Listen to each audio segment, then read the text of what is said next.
Thank you, Ms. Henry.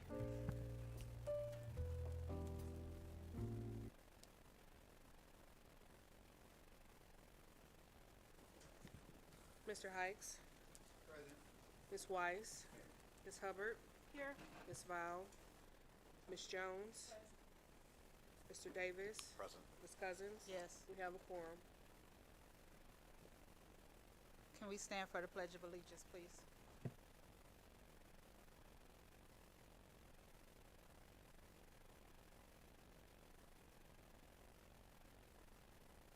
I pledge allegiance to the flag of the United States of America and to the republic for which it stands, one nation, under God, indivisible, with liberty and justice for all.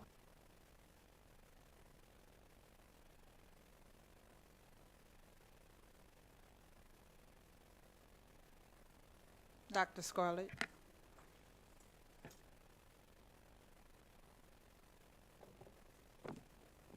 All right, so we'll get ready for staff presentations.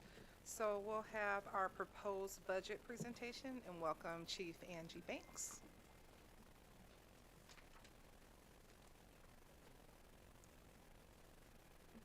Good evening, Chief Banks.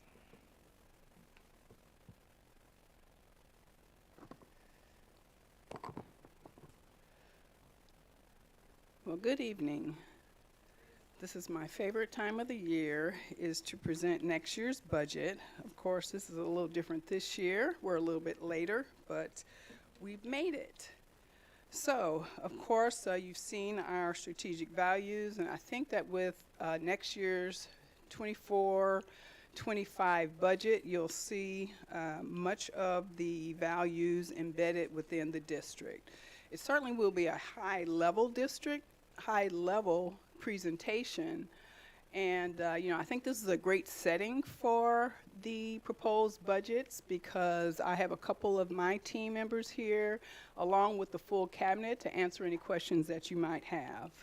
So for the agenda today, we'll be going through the typical revenues and expenditures and some comparisons. But the budget really is an iterative process that changes over time. You can see the little chart that right now we certainly have developed the proposed budget, but it is a living document and changes will continue after the budget is approved. So just a little background information. We're required to report revenues and expenditures to DESE every year at the end of the year. And we report typically our funds in categories, which you can see along the left-hand side, our different fund categories. And across the top are DESE's 4 funds that we have to report to.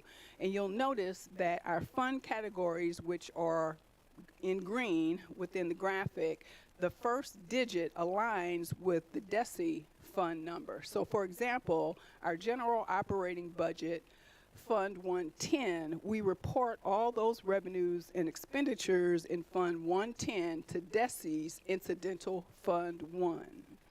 So that's a little background information, and all those align except for our Prop S fund, which is Fund 923, which should align with DESE's Fund 4 for capital projects. But when we report those revenues and expenditures, we'll convert that to Fund 423.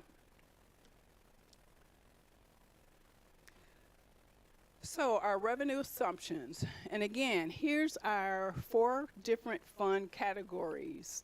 And this is, again, very high level, and starting at the top, our general operating budget. I think we're all most familiar with GOB. It is our largest fund for the district. It is the least restrictive fund that we have. It's comprised of 3 different funds, 110, 210, and 410. But probably what we know most about revenues is that approximately 97 to 99% of GOB local revenue is comprised of sales and property taxes. And of course, the board, you set the tax rate in December where you determine really what the property taxes will be. And we'll get to that a little bit later. But we anticipate that the general operating budget for 24-25 is going to be fairly flat, a little bit higher, as you'll see later, mostly with some increases in property taxes and some decreases in state taxes.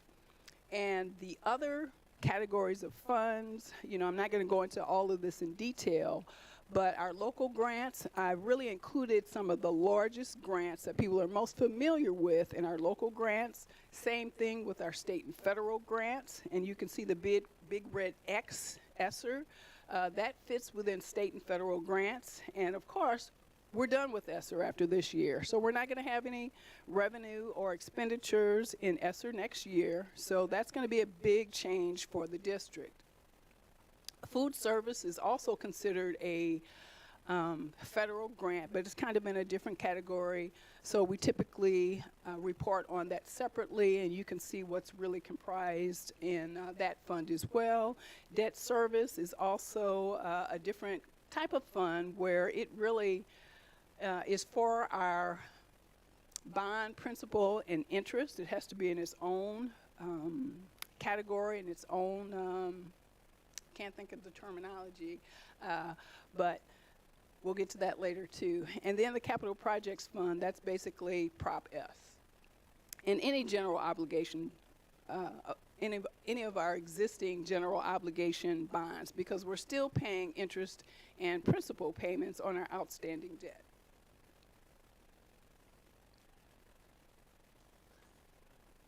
I think one of the probably most critical things for people to understand is that within our grant funds, local, state, and federal, we have a lot of funds. And that's because we're such a large district, and we get a lot of various grants that we apply for. There are different entitlement grants that we get because of our demographics.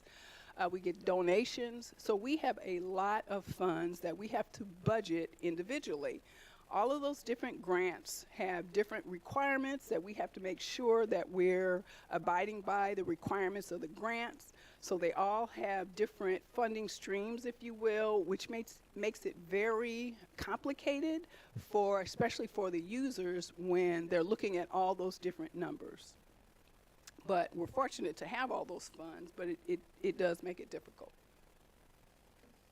So this is really just a graphic of the revenues for fiscal year 24-25. You can see in the large blue area that GOB is the largest percentage of our revenue. $345 million is what we're anticipating for next year, followed by the next largest component is really the combination of our state and federal grants plus food service, then debt service, and finally our local grants and Prop S.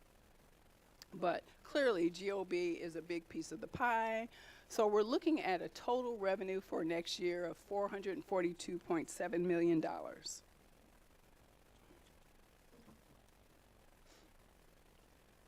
Here's another view of our proposed revenues, just kind of sliced in different categories. These are by source, which are considered local, county, state, and federal.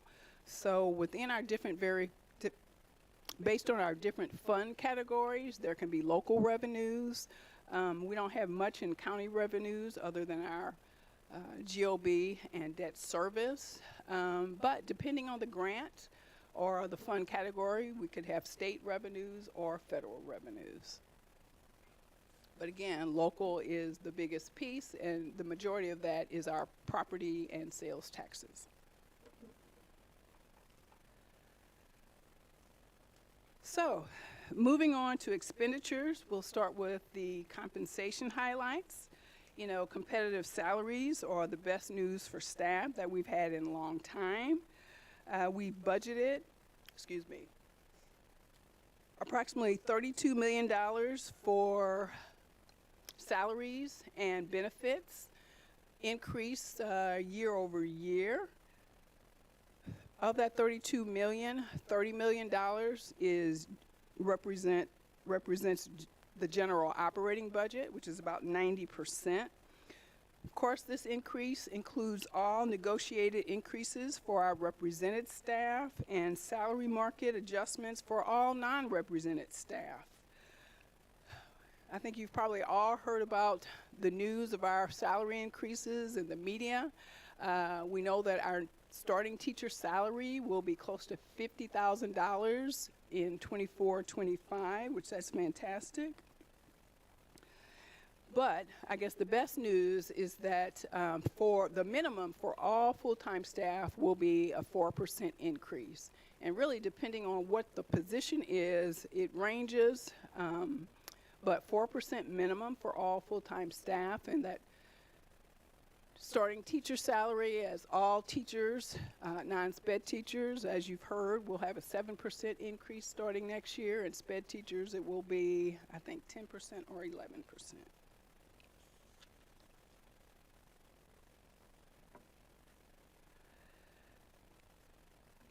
So here are the categories of our full-time staff for fiscal year 25. If you look at the far right column, we have approximately 3,400 budgeted positions, totaling $193.7 million. You can see the categories of staff on the left-hand side. And really, these positions represent all filled positions and on-leave positions at some point in the current year, fiscal year 2024. In addition, we have budgeted for some vacancies, not for all of them, but for approximately 150 vacant positions are included in these numbers. You'll see also that this graphic includes all of the different fund categories, GOB, grants, which are typically just the local grant. I think there's local and state grants. Then we have federal grants as a category, and Prop S, which does not include very much in that category. But $193.7 million budgeted for fiscal year 2025, which includes all of the increases. This number does not include the benefits. These are just the salaries.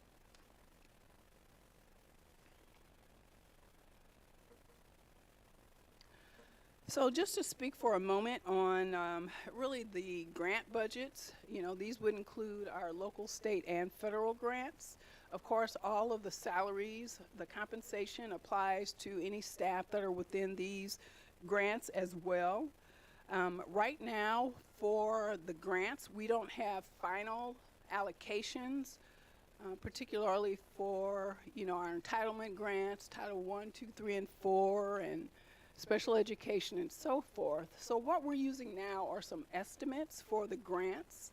We'll show a comparison year over year in a few slides, but pretty much our practice has been over time is to make sure that the anticipated revenue for the grant must exceed the expenditures for that grant so that the general operating budget is not put under pressure to pick up any overages. So that's just a practice that we have to make sure that we balance the grants. As far as Proposition S is concerned, I know that we have various presentations where Navigate and various others, along with Square and his team, present Prop S expenditures and projects and so forth. So I'm really not going into any detail other than very high level what we expect to receive as far as revenue from the funds that were brought in from the sale of those bonds, and really what the expenditures that are planned for next year. And you'll see that in a slide coming up. Also, I wanted to note that there is a Prop S dashboard, and I've included that on the slide for anyone that's interested to go out and find out some more information about Prop S.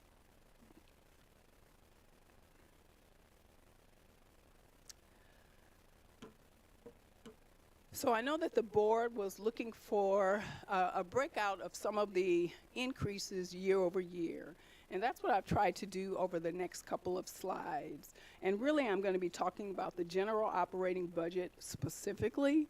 There may be some increases in some of the grants, but in GOB is where since it is the largest fund, that is where we see the majority of the increases, and that's what I'd like to kind of walk through some of the increases, and if anyone has questions, we can address them now. So of course, as I looked at this, half an hour before the presentation, I noted that probably the very first bullet here, the GOB discretionary increases, and when I say discretionary, I'm really talking about the non-compensation expenditures. So that's what I'll be covering here for the general operating budget. So that 27 million probably should be 25 million, and I'll make that correction and talk about that as we'll go through some of these different items. First, I wanted to identify that the school budgets, their discretionary budgets, their non-compensation budgets, how those are developed. And basically, those are enrollment-based, and pretty much for all schools, for each projected student, there's a $200 allocation per student, and then there's an additional allocation based on demographics of the student. So additional funds if the students have SPED, ELL, students in transition, and immigrant. So those are the demographics that we're using to try to provide some additional compensation or additional budget for students that might need a little bit more help. And again, this is just the general operating budget. For many of the demographics that I've talked about, there are separate grants that are providing additional resources for those populations as well. So this is the strategy that we've really been using over time as far as allocating budgets out to the schools. So we know that we've had a lot of changes this year. We've had lots of conversations. So moving forward, past 25, we're likely going to be going to a new equity tiered strategy. And I know that Dr. Beck has been working on that along with others within the district, and so there will be more information to come. I know that Dr. Brown has talked about some different things that they've done in other districts. So that'll be a conversation as to how we will be allocating discretionary funds out to the schools. Central office budget allocations. Well, that question has come up as to how are those budgets allocated. And I guess the simplest way to say it is really we're looking at what is your current budget really by division, by chief division, and what changes are needed based on what you did this year. So it's kind of a rollover plus new requests or any reductions type strategy. We've also talked about having a different type of strategy for central office allocations as well. Whether that be a zero-based budgeting or, there's a million different strategies that we could have to allocate budget out to central office, but we'll be moving towards a different strategy that will be based more on what the investment that you're doing now, what's the return on that investment, and whether or not it is worth continuing to invest in that or not. So that's what we'll be looking at after next year. So kind of moving on to some of the increases. And again, these are GOB discretionary increases. And I really started with the highest level of increase, and this is year-over-year increase for the general operating budget. So programming increases, basically $11 million. And of course, there's lots that make up these numbers, but if I had to just pinpoint it to what are the biggest components, it's going to be transportation. As you know, just earlier this month, there was a $40 million transportation item that was increased, which is significantly more than what we're anticipated to spend this year, and also some operations costs. As far as operations, I believe those are some new vehicles that we're looking to either lease or purchase next year. The next item would be what I call GOB returns. As we know, as ESSER has ended as of next year, we're fortunate in that we did not really have a lot of staff that were funded on ESSER. We know that we had the AICs on ESSER this year, but other than that, it was really quite minimal. However, there were a lot of programs and projects that ESSER funded that, you know, they weren't necessarily new items. Some were new, some were prior GOB items. So these are the items that we use ESSER funds in either probably this year and maybe the past couple years that now have to be funded out, go back to general operating budget. So there are certainly some curriculum and instructional materials, whether or not those be textbooks or other items. We have funded summer school transportation on ESSER for the last couple years, and technology refresh. You know, we have, since we went to one-to-one devices starting a couple years ago, and as things have just increased, we've included whiteboards in all the schools and various technology. You know, as those things come to the end of their life, it's time to do some refreshes. And I'm thinking that this $8 million may be $6 million, and if someone on my team can really identify and just let me know later whether or not, when I mentioned the 27 million should be 25, I think in this GOB return, this 8 should probably be 6. But again, the technology refresh, you know, iPads and laptops are things that we're doing a lot of replacing this year and into next year.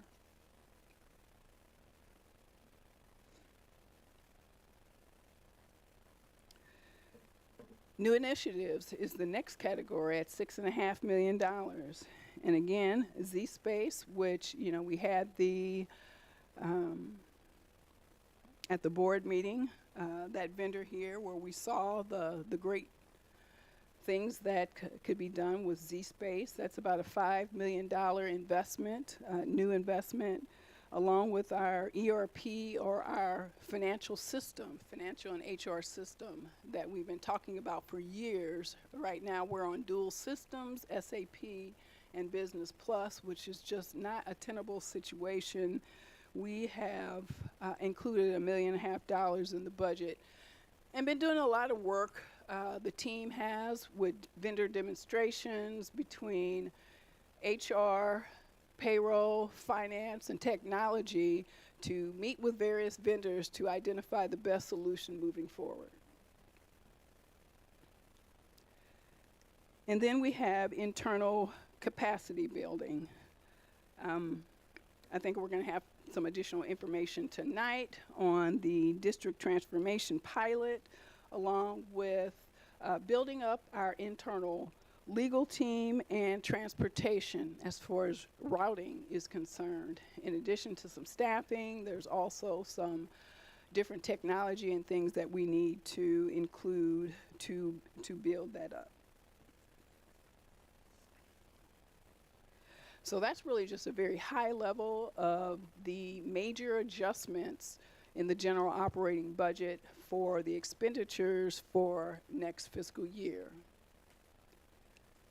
And next, we'll just see what this looks like on a pie chart for the proposed expenditures.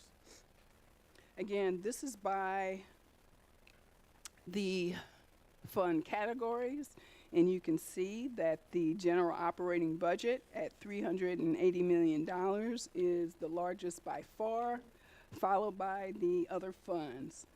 We have a total of $576 million for our proposed budget for next fiscal year.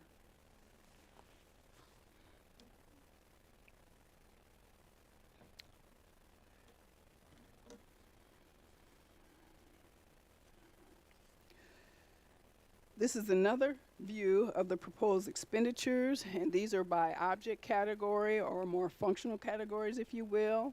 Salaries and employee benefits, purchase services, supplies and materials, capital outlay, and long and short-term debt.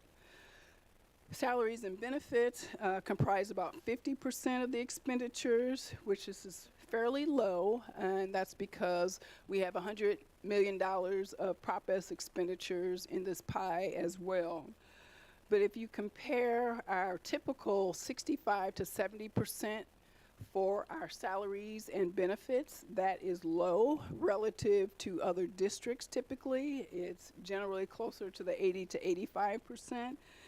And that's because we have outsourced many of our services, as shown in the 18% of the purchase services slice of our pie.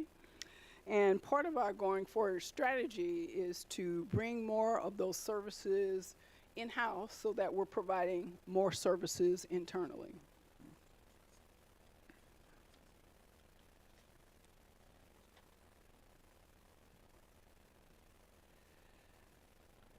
So here's the big number slide. Really, this is what our comparison slide is for our revenues in categories and expenditures in those same categories.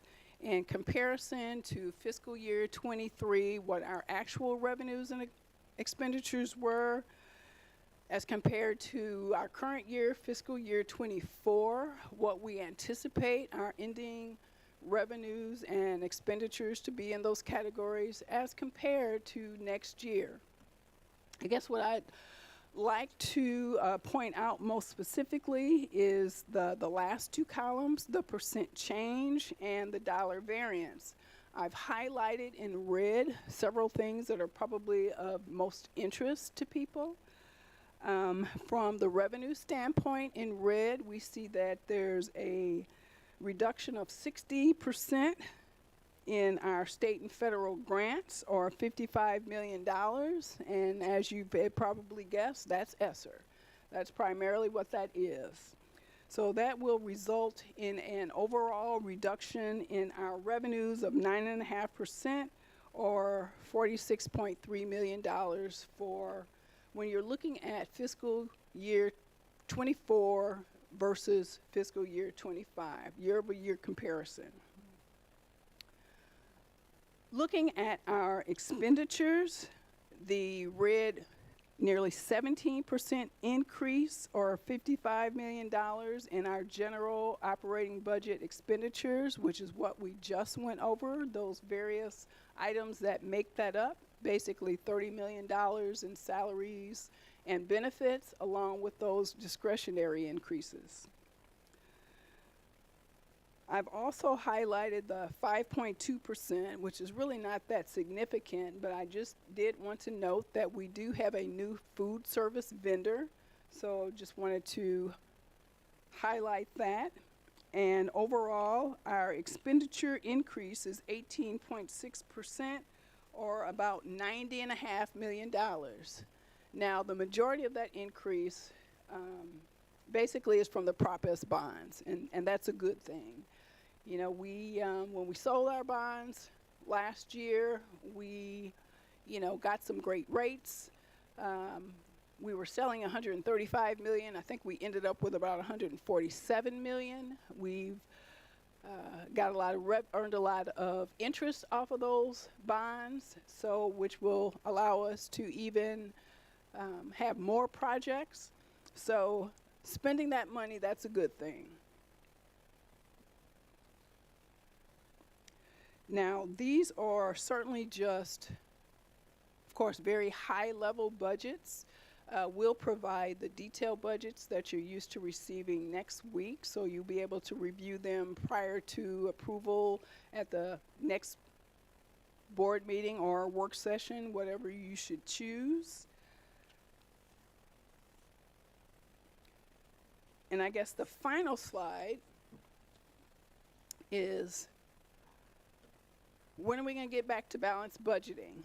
So I know that $55 million for the general operating budget sounds like a big scary number. I guess I'd say that I don't necessarily think that we'll deficit spend $55 million next year in GOB. I certainly hope not. We know that there have been lots of changes in the district. It was a very different year for us, so our budgeting was even different. We've got lots of new players, a lot of work to do, lots to learn. But as I mentioned, that planned deficit spending is okay as a short-term strategy. And I think this is a short-term strategy. I don't think it's going to be as bad as it looks on paper. And I anticipate that by the fiscal year 26-27 year, we'd be back to a balanced budgeting type of a situation. But we clearly have work to do. You know, I've already mentioned the return on investment analysis that the district has started.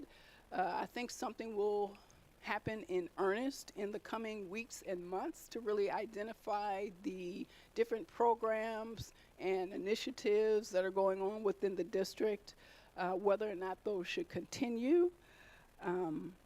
We know that we have the district strategic plan, as we're going to look out more than just next year, but over the next couple of years to really make sure that we are aligned with where the district is going, and all of our expenditures are aligned as well. So that brings me to the conclusion, and I would be happy to answer any questions anyone might have.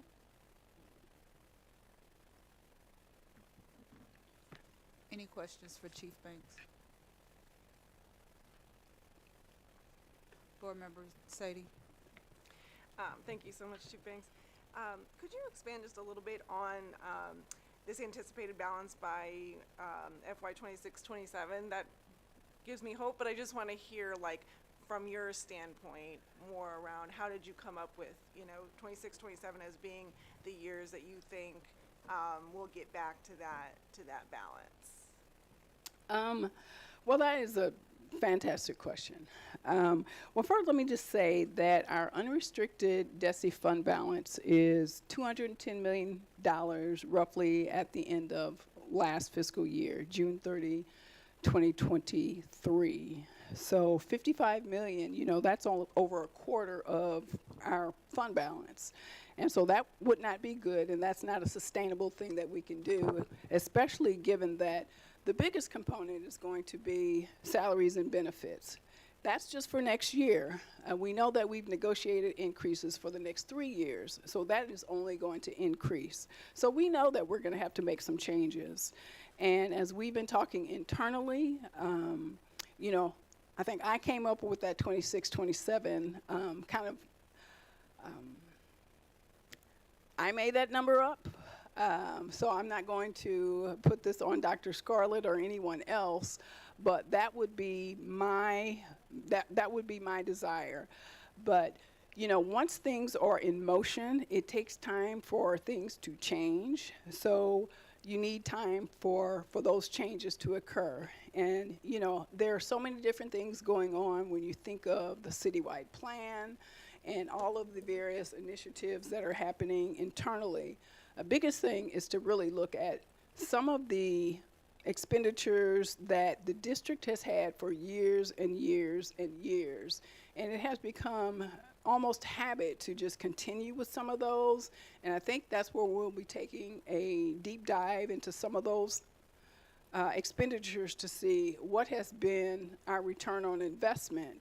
Is it just, we're just doing it out of habit, or is there something different and better we should be doing? Or could we be doing it internally at a better cost? So, again, I think that's probably more of my hope rather than a strict plan that we have at this point.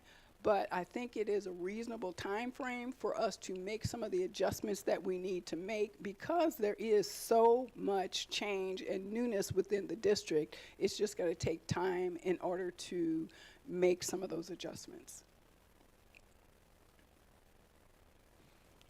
Vice President Davis?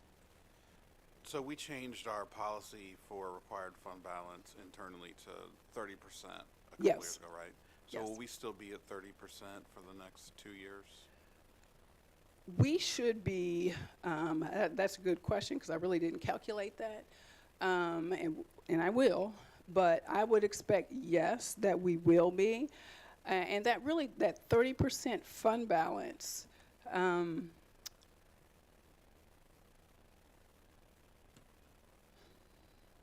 you know, that I believe is a good target to maintain, if not even higher. I would probably prefer to have it higher. And really just because staffing is typically the biggest drag on the fund balance. But making sure that you have the right people in the right seats. And I think that's some of the things that the district will really be working on over the next year. And prior to the policy change, it was 10%, was that right? Prior to the 30%, Right.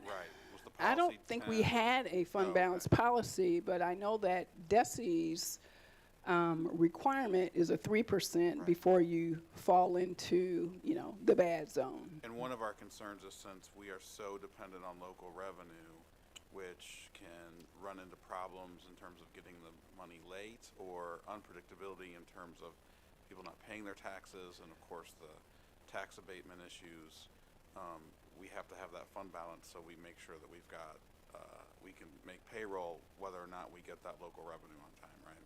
Absolutely. And it has been even more difficult probably with the ESSER funds because our reimbursement timeline has been so slow. So having that great fund balance has been fantastic and has really saved us. So we'll really be looking at some of the new modeling tools to do more cash flow projections that we really haven't had to worry much about over the last couple years. And I think those will become more critical going forward. And yeah, so I just really appreciate this mix. It was very, even though top level, it was very thorough, answered a lot of questions in my mind. And particularly the one where you highlighted the loss of ESSER funds, because it's one thing to say, you know, they talked about the fiscal cliff, but like you said, there's a lot of stuff that we use that money for that we're like, well, we need this. This does have a good return on investment. So this seems like a nice sort of step down until we really get a solid plan for that return on investment. So yeah, I just really appreciate this. Thanks.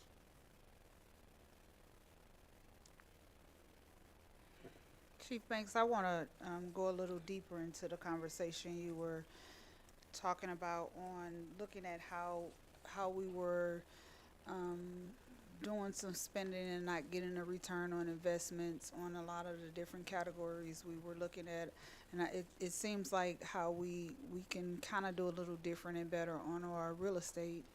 I think that will kind of help in regards to our GOB as well. I heard Vice President Davis talk about the tax abatement or what have you, but I think if we kind of look at how we're doing that and how we're better assessing the returns, that will help us looking at moving forward in regards to our return on investments. That was one thing I did hear you say, but I think the other question that I want to ensure that we're looking at, and I will hope the way that the board has kind of worked and supported in going into that RFQ process, ensuring that who we are partnering with and the funds that we're actually putting out, that we're getting the returns that we need, and some of that level of partnership that we can actually do in-house, where we wouldn't have to spend as much dollars, you know, putting out with those partnerships that we can actually kind of use in a different way in-house, that our cost factor is not really hitting us on the budget. Is that safe to say what you're saying? Absolutely. And I do just want to, I guess, make sure it's clear that with the RFQ process, you know, that's a little different from our procurement process. Mm-hmm. Our RFQ basically is with the MOUs with our partners, where there really is not an exchange of funds. Right. So it's really more on the procurement side and those vendors and contractors that we have for various services that we're, you know, contracting with year after year. So for clarity, I agree, but the RFQ kind of aligns us to get us in place to say, okay, if they kind of make it through the RFQ process, then that puts them in a position to do the RFP process with our partners. Is that safe? I'm trying to make sure I'm clear on that process. Well, I guess I'd say that with the RFQ process, which I was not very involved with, but I can certainly see aligning our partners. We could potentially use our partners better so that we wouldn't have some of the expenditures that we have on the more contracted side. Okay. Okay. Board Member Hubbard. I think I'm digging into the same thing, but this gray outsourced part, is that like when we are hiring contract social workers and contract nurses and all of those things to fill the positions? Yes, those would be included in the purchase services because those are contracted through supplemental health care and various other vendors for those staffing services. And along with all of our other vendors, like transportation would be included in those purchase services as well. Okay. Any other ones that stick out to you as big ticket items in the gray category? Big ticket items, wow, that's a good question. I know I have my team here, and what do you consider big ticket? Food service?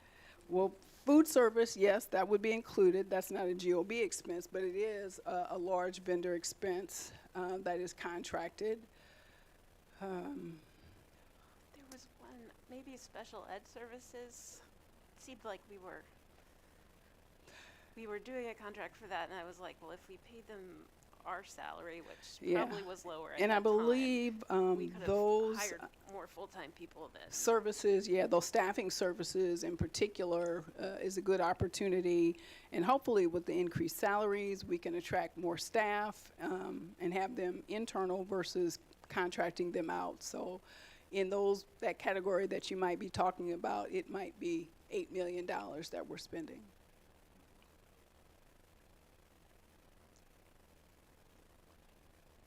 Any other questions for Chief Banks? As always, thank you so much, Chief Banks, for your hard work and dedication. Thank you. Thank you, Chief Banks. Next, we'll have our facility conditions assessment summary, and I believe Mr. Watson, Chief Watson, will introduce our guests from Corrigan Clark.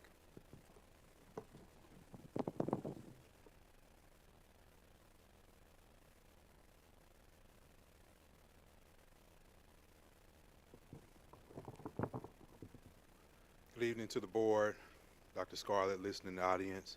So tonight we're going to give a presentation, some updates around the first phase of our facility master plan. So the facility master plan as a whole involves or it entails several different components. So this will be the first step in terms of just gathering information, gathering data through our facility condition assessment. Other components which you'll hear about in the presentation include some demographic analysis, facility capacity or utilization, and just the educational adequacy. But again, you'll hear a little bit more about each of those additional phases as we talk more about the different steps and components of this facility master plan. And then we'll follow the presentation because there's quite a bit of information just in regards to the state of our facilities and the how we rate or how do we, for lack of better words, rank our buildings, our facilities. There's a score which again will be mentioned during the presentation that allows us and gives us the capacity or the capability to determine how our schools kind of line up in regards to repair costs. After we talk about our assessment, we do want to dive into another area as we listen to our scholars across the district in regards to how we could utilize our Prop S dollars. And one of the main areas that we heard unanimously across the district was around restrooms.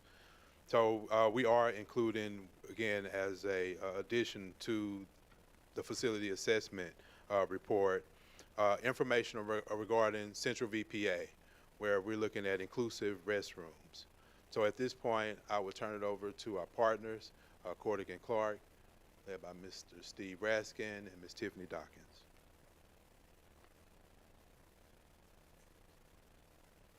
Thank you very much, Chief Watson.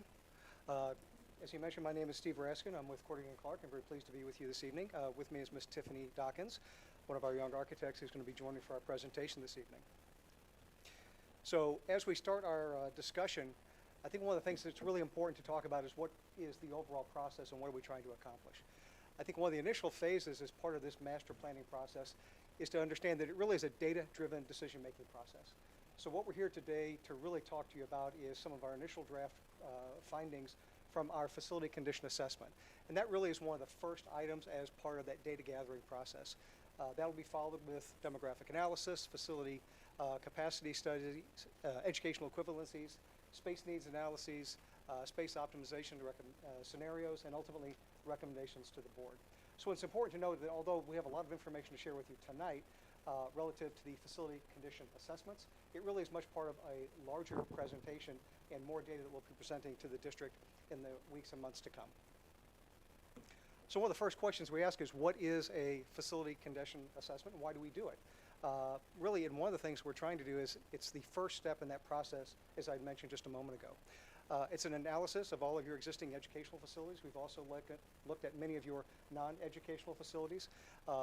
As I mentioned, it's data-driven, so it's all analytics and calculations based upon the assessments and the things that we've identified within the field. We provide detailed cost information to support many of the findings that we've provided. It also identifies many of the items like deferred maintenance. I'll talk a little bit later about the FCAP, which is the district's facility capture plan, which really in many ways aligns itself quite closely with some of the initial and deferred maintenance programs. It also identifies critical infrastructure improvements and, most importantly, how it aligns with many of the summer projects. The district, in combination with our partners with Navigate, are also here this evening.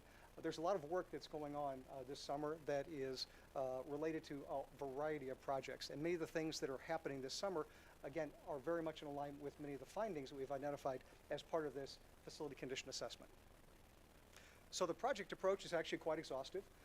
We identified many items, and I don't need to go through all of them, but basically it's a system expenditure summary. We go through all of the different building components, and we identify whether it be sample projects, definition, analyses, or site assessments, approaches. It's basically a data collection process. One of the things that we are going to do before we finish up this evening is give you a sample of our FCA, or Facility Condition Assessment Dashboard, which will actually show you in very real terms what a singular building will look like as we kind of wrap up this entire process. So quickly by the numbers, just to give you an idea of the order of magnitude of this process. With our partners with Bureau Veritas, who are instrumental in the field work that has been done over the last couple of months, as well as with our in-house engineers, our in-house architects, and our consulting partners, we'd have more than 20 assessors working over the last couple of months touring your facilities. We've looked at more than 68 schools in total and evaluated more than 6.5 million square feet of space. So as you can imagine, it's quite an exhaustive and quite a large process.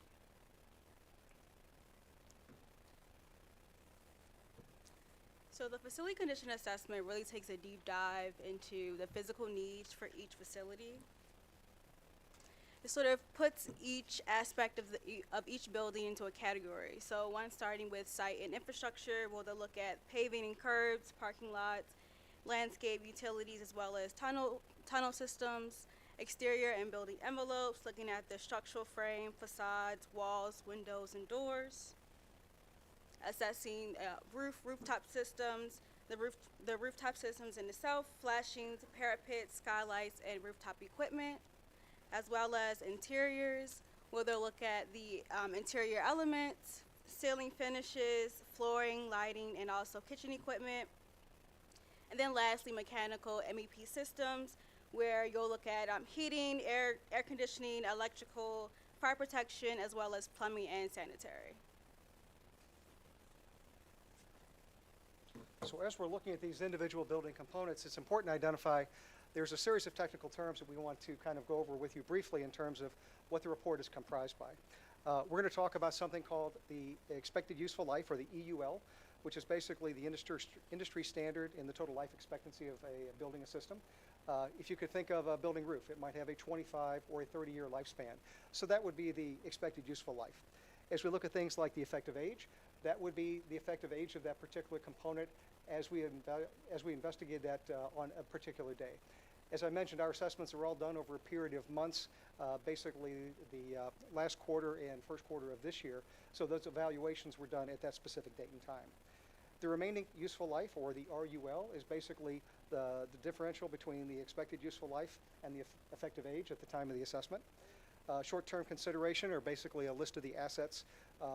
Basically, the effective age has either reached or exceeded its useful life. Reserve is an important topic. That's really where we start to look at the items that are identified as part of the report, and we start to identify cost with those. And we'll talk about those in great detail a little bit later.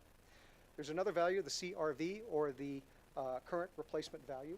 We actually work with our partners at Navigate in terms of identifying what those costs may be. For the sake of our conversation, most of these buildings have a defined number, and I'll talk about that in a little bit. But as we start to finalize our report, we will use most current and up-to-date pricing based upon work that we've seen most recently, and we may have to update those numbers a little bit. And then ultimately, the facility condition assessment itself. So what you see in front of you is basically a quick snapshot of some of the field. I'm sorry. Thank you very much. I appreciate that. So what you see in front of you is actually a quick snapshot of some of the mobile data collection tools that our team uses when we're in the field. Everything is digital, so we use laptops, iPads, and portable PCs.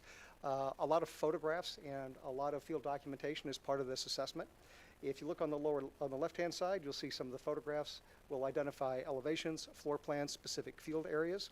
If you look on the right-hand side, we start looking at specific building elements. And in this particular item, there's a few things I would kind of share with you. Is that we're looking at a condenser unit, basically a piece of mechanical unit. There's a couple of items that are identified. You see the small yellow box that's halfway down that identifies it in fair condition. If the unit was relatively new, it might be excellent. If the unit was not so new, it may be on the failed or the poor side. That's important because as we identify these particular building assemblies, by assigning a value to them in terms of their current condition, that helps us identify cost data down the road. It's also important that as we go through this process, we identify things like asset tags, make, model, manufacturer, so we can identify whether products may in fact be under warranty or not. And again, this all gives us data which is really crucial to our ultimate facility condition assessment itself. What you see here is just a quick snapshot of what a typical data page might look like. What you're looking at here is just a simple built-up modified bitumen roof. If it was in excellent condition, a roof might have a lifespan of 20 to 25 years. It would look very, very good, and the expected useful life or the remaining useful life might be 19 to 20 years. If you look on the far right-hand side, if you see a roof that's in relatively poor condition, it may have exceeded its useful lifespan, be beyond warranty. It might have a value of 0. And that's important because those are the types of things that we identify immediately, because those are going to be immediate cost considerations for remediation and repair replacement of some of those items. So what you see here is a quick breakdown, and this is just a summary of some of the plan type descriptions. As I mentioned early on, some of the values, what kind of condition they are.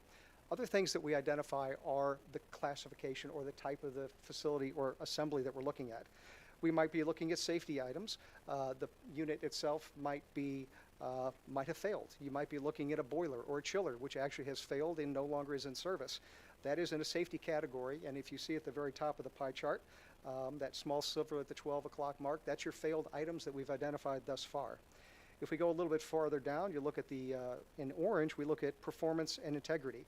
Those are systems that have, portions of the system may have failed or almost failing, performs unreliably and cannot be maintained properly. So if you look there, now we're looking at about almost 12% of the total costs. If we look at the next larger one, we're looking at retrofit or adaptation. That's about 16.7%. Those are components, systems, or spaces recommended for upgrades in order to meet current standards, facility usage, or client usage. And that number is about 16.7. The balance, the largest component on the list, is about 70%. And those are life cycle or renewal. And that's important because many of those items will be deferred maintenance items. And that's the hardest part of maintaining facilities, is that ongoing life cycle maintenance. These are components or systems that are not currently deficient or problematic, but for which future replacement and repair is anticipated and should be budgeted. So it's important to note as we start to look at those items, how the total numbers start to evaluate themselves. And a quick summary of the FCI. I mentioned it briefly before, but it's basically it's a percentile. It's a number that we use as an evaluation tool for our facilities by definition. It's defined as the ratio of the cost of the current needs divided by the replacement value of these particular units. If you look on the left-hand side of that screen, you see 0 to 5%. It's kind of a beige, lighter colored. You get to the 5-10%, then you start getting into yellow. 20 to 30%, we started getting into orange, and beyond that, we started getting into the red. It's important to note, once a facility gets into that 30% or red category, that's when it becomes very, very challenging, because no longer are you in deferred maintenance. Now you're into mode of major system replacements and repairs, and the costs become quite costly. So as we look through these, that 30 to 50%, it's really critical thought needs to be put into whether or not to continue investment in some of these specific facilities. And we'll talk about these in just a moment as well. So what you look here is just a quick summary. We've gone through all of these 72 facilities. I won't go through all of them, but as you look at them, each facility is identified by name. It also has a cost per square foot. As I indicated, that's a value that we'll be updating with our partners over at Navigate. If you look at the Academy of Entrepreneurship, that has a cost per square foot of $400. It has a total square foot of 83,000. That gives us a replacement cost of about $33 million. The current FCI percentile is at 0.1%. That is basically from 0 to 2 years. As we get to the 3-year mark, you see that number jumps up to 7.5%. At the 5-year mark, we do 12.3, and as we go to the 10-year mark, we get into the 26.8% category. Everything that you see with the red dot is identified at the 10-year mark, achieving an FCI score of greater than 30%. Our assessment actually can forecast this as far as you'd like. Typically, we go about the 20-year mark, but right now, for the sake of clarity, this presentation, I'll take it up to about the 10-year mark. Again, all of those red dots indicate areas that buildings have achieved that FCI score of greater than 30% over that 10-year lifespan. And I'll go through this just a little bit quickly. I actually might take a quick look over here. If you look on this particular page 20, I'll take example of the Melanphy Botanical Gardens Elementary School, and that's an example I'll be talking about a little bit later. So as we look at that, again, that facility, $400 per square foot, 98,000 square feet. Current replacement value is about $39 million. Again, those current FCI replacement scores, 0.1%, 3.9%, 29.9% at the 5-year mark, and as we get to the 10-year mark, we jump up to 40.7. So as you can see, this will vary greatly from facility to facility as we go across. So continue with the facility condition index scores. We've also sort of graphed each facility in the district with a map of the district. So each school has a color next to it, red, yellow, or green, and those align with our FCI scores with the previous chart. So any school that has a FCI score at the 10-year mark that's 30% or higher gets a red. If it's yellow, it's between 15 and 30%. And then any green are from 0 to 15%. So with our ECC and elementary schools, we can see that out of 41 facilities, there are 21 that are above 30%, about 18 that are yellow, and there are exactly 2 green. So there are 2 schools within that 10-year mark that will remain within the green. For our middle schools, we have a total of around 13 facilities. 4 are at 30% or higher in that red, 9 in the yellow, and there are no schools that are within that 0 in 10 years. And for our high schools, with a count of 13, about half of those facilities have a FCI score at 10 years above 30%. The other 6 are yellow, and there is 1 singular school at the 10-year mark that does remain in green.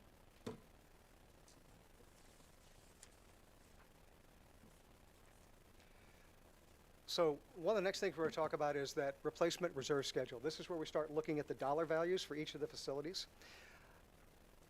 I promise you're not going to go through all of these, but it gives you a quick summary of the individual schools and just the exhaustive nature of the analysis. Everything is broken out by year. And it's important to note as we look at year 2024, the first column on the left, we look at a specific dollar value. That is then transferred over 25, 26, 27, all the way across the year 2034. These are costs that are evaluated based upon the observations from the field conditions assessment, and those are costs that are identified at individual years. These are not cumulative costs. These are costs at year 24, costs at year 25, costs at year 26. So it's not like we can wait till year 26 and just pick up those costs. That's not the way the analysis works. As we go through this a little bit more detail, I can go back and take a look at that Malamphy I mentioned earlier. So if you look at the bottom of that page in year 2024, the initial costs for that project are only about $27,800, which is a very manageable number. As we jump to year 2025, the number is actually zero, and that's a function of the systems that were evaluated, and none of them will come to failure or reserve replacement in year 2025. However, as we jump to year 2026, you see that number jumps up to $1.175 million. In year 2027, $329,000, as you can see, continues all the way across the board. As we look at these numbers, we can see some grand totals as we look at them on a year-over-year basis. In fiscal year 2024, we look at a total of about $27.8 million. Year 2025, the number is about $41.9 million, and it carries across all the way through year 2034. As we look at these numbers, it's also important to identify what those numbers actually mean. What this graph depicts is the type of work that's included with those respective numbers. If you look on the far left-hand side, then the column in blue is for structure. That's a relatively small number. It's tens, hundreds of thousands of dollars. As part of the assessment, we identified a number of facilities that had failing roof trusses. We have identified some failing foundations. Those are identified as part of that column in blue in structures. The largest column in yellow is identified interiors. Basically, those are interior elements as part of a building. As Tiffany had mentioned a little bit earlier on, those are everything from lighting to electrical to finishes to stairs to finishes. We were over at Gateway High School a couple of weeks ago, and we had failure of some of the glazed block walls in some of the stairwells. Those are some of the items that will be identified as part of that interior component. The next largest item in blue is equipment and furnishings. That's where we start looking at some mechanical systems and things like that. Then we start looking at brown, which is the next item, and that's a significant because many of your buildings are well over 100 years old and they don't have fire sprinklers. So as those buildings get older and they start having the need for additional expenditures and improvements, fire sprinklers will be something that have to be considered. And then if you look on the far right-hand side, we look at things like site development. That could be everything from site drainage to parking to asphalt to playgrounds. So as you can see, the number is it's significant in terms of not only the dollars, but also the distribution of the work that we're talking about. Also, we're looking here, this is just a forecast by year. Everything in blue, or the dark blue, is actually represented at the 12 o'clock position. That's the smallest section of the pie. As we get into the short term, we're in red. That's a smaller pie, and as you get farther and farther across, you notice that those expenditures start to increase as one might expect for repairs, replacements for facilities of the type that we're describing. One of the other things that we're doing as part of this assessment is we're actually taking all this information, we're compiling it from a database into a series of readily accessible spreadsheets. So what we're looking at here is school name, school address, grades served, original built date, total square footages. What we're also tracking at this point in the process is the actual number of students. So we're tracking the student capacity based upon district provided information. As part of that, we also look at the total number of students that are currently in the building relative to the number of students that are planned for the building. And that gives us something called the building utilization. We're also looking at that information in combination with FCI for both the current year, and then I've also added the 10-year summary. It's important because as we start to look at these facilities, we can look at how big are the facilities, how old are the facilities, how many students are in the building, what is the utilization of those students, and then also what is the FCI score. Now this information also goes over to the right-hand side where you look at the estimated cost, the estimated reserve costs over the 10-year period. So in a quick snapshot, you can see a lot of information about individual buildings, and this is sortable by it can be by grade level, it can be by the number of students, it can be by utilization. One of the items that we also identify as part of this process are immediate needs. These are items that require work, whether immediately over the next 1 to 2 years. This most closely aligns itself with the FCAP that I mentioned early on. So the district spends a lot of time and effort putting in that initial facility capital plan. And what we're doing right now as part of this initial needs assessment is validating many of the things that we've identified there. So what we see here is an excerpt from Malamphy, again using that as an example. We've identified a handful of immediate need facility issues. Everything from flooring on the first floor. We've identified some mechanical equipment units, split system, fan coil, DX replacement. We've identified a number of issues with the site in terms of parking, pavement, and asphalt repair, retaining walls. We've identified some items on the building exterior, lighting, and some other issues there, and then some additional items on the site relative to safety and lighting. So as you can see, we identified the information relative to the location of the building. There's specific identifier codes that we use. There's a description. There's a condition of those specific items. We identify the plan type, which is the performance and integrity that I mentioned early on, and costs. And it's important because this cost data will be factored in a little bit farther down the road. So this is where everything kind of comes to a single slide, a single image that kind of tells the story of where we are for a particular building. So using our Malamphy Elementary as an example again, we can see from this, this dashboard slide that it's a PK through 5 school. We've got an enrollment of 416 students. We've got a building size of 22,000 gross square feet, originally constructed in 1915 and an acreage of 4.3 acres. We look at the capacity of 550 students. That gives us a utilization of 76%, which is actually quite good. As we start to look a little bit farther down the page, we look at things like critical maintenance issues. Basically, the slide I shared with you early on. We've looked at facade, we've looked at flooring, we've looked at site, we've looked at HVAC. What I've also included in this is a synopsis of some of the work that is currently being undertaken with the district and is also with Navigate. So as we have identified those critical maintenance issues, these are the things that are actually being done as we speak. Drinking fountain replacements, stair treads, flooring for carpeting, hardwood, signage, and roofing. So it's important to note not only the critical maintenance issues, but also those action items, that work in progress is being done as we speak. On the right-hand side, we start looking at some of those FCI scores. And this is our little speedometer that shows us the top left image is our current score of 0.1%. As we look to the 3-year, you see it bounces up a little bit to 3.9.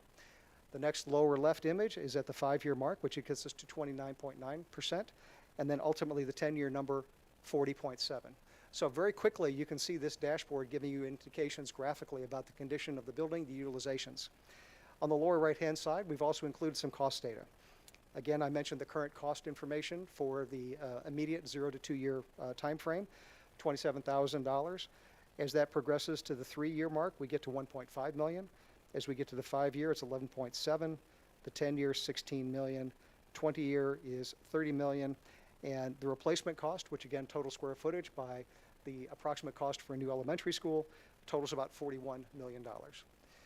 So in one quick graphic image, what we've tried to do is to capture as much information as we can that gives you the information that you need as a board to make some informed decisions.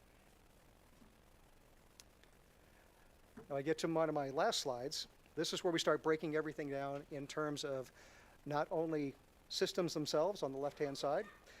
We look at immediate needs, short-term needs, near-term 3 to 5, medium-term 6 to 10, long-term. As you can see, all of these items are again summarized at the bottom of the page. Immediate needs of $27 million, 1 to 2 year range, $129 million, and so forth. As I mentioned earlier, these numbers are not cumulative. So the last item, the bottom total, it says cumulative, takes us all the way across. The immediate needs, again, of $27 million. The 1 to 2 year range, $157 million. 3 to 5 year, $436 million. 6 to 10 year range of $852 million. And as a portfolio of all the facilities that you currently have, that number is approximately $1.8 billion.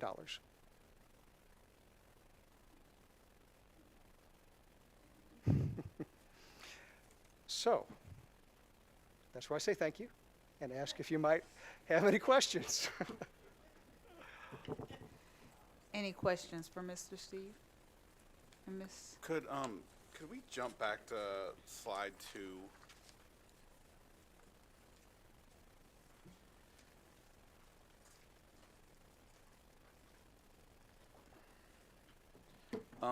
Could you just walk us through this a little slower? certainly. And I don't know if you have target dates established with this. And I might just have a couple questions about what all of this stuff means and Certainly. what's next. So as I mentioned, this is a data-driven decision-making process. And the data gathering is really where we are right now. So the facility condition assessment, that's what we talked about this evening. The demographic analysis, that is underway as well with our partners. So and if I could just stop you. So demographic analysis is looking at not only our students, where they live, where they go to school, but also the city where school-age children live, all of those things. Excellent question. Thank you for that. So basically, we're looking at everything from live birth data. We're trying to figure out all of the student population that you have within the city of St. Louis. We know a great many students actually do not attend St. Louis public schools. We know that some of them go private. We know some go parochial. We're trying to identify those who might be homeschooled or maybe not in school. We're also trying to identify as best we can those students in transition that are in and out of the district. We're also going to be looking at as much information as we can in terms of where they are today. And those future conversations about demographics will also look at things about what is the district doing in the future? Is it a magnet-centered program of schools? Is it more of a neighborhood program of schools? We'll be working with the district in the upcoming months to identify different scenarios and providing different demographic analyses in support of as many of those different scenarios as you'd like us to take a look at. And then, thank you for that. And then the facility capacity and evaluation, is that different than what we just did? It's a more exhaustive version, but much in the same way. We're looking at information that was provided to us by the district. What we'll be doing is having a more in-depth conversation with, if you'd like us to talk to building leaders, we can understand exactly how that might be working. Many of your buildings, CVPA, CSMB, for instance, you've got a large building, you've got 2 different programs. Sometimes there's overlap, sometimes there's not. So we start looking at utilization. It's important to understand what those individual buildings are, what those individual programs might be, and what those overall utilizations might be at the same time. And then this next one, I'm very interested in understanding the educational adequacy, particularly since some of these buildings are so old, 100 years old. And just an example, we've seen the Verizon labs go in and just, as one basically large classroom, sort of modernize that space, even though it could have been in a very old school.